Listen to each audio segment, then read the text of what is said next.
அனைவருக்கும் வணக்கம். இன்றைக்கி தேங்காய் திரட்டு பால் பண்ணுறது எப்படின்றத பார்க்கலாம் வாங்க.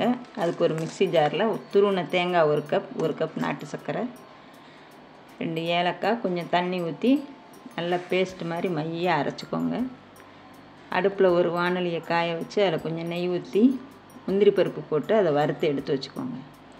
அப்புறம் அதே நெய்யில் அந்த அரைச்ச பேஸ்ட்டை அதில் போட்டு நல்லா கைவிடாமல் கிளறிக்கிட்டே இருங்க. அல்வா பதத்துக்கு வர்ற மாதிரி கிண்டுங்க. அதில் 2 ஸ்பூன் அரிசி மாவு போட்டு நல்லா கிண்டிக்கிட்டே இருங்க. நல்லா கிண்டி அல்வா பதத்துக்கு வந்தோடனே அதில் வறுத்து வச்ச முந்திரி பருப்பை போட்டு கிண்டி இறக்கிற வேண்டியது. தேங்காய் திரட்டுப்பால் ரெடி. இந்த சேனல் பிடிச்சிருந்தால் லைக் பண்ணுங்கள், ஷேர் பண்ணுங்கள், மறக்காமல் சப்ஸ்கிரைப் பண்ணுங்கள்.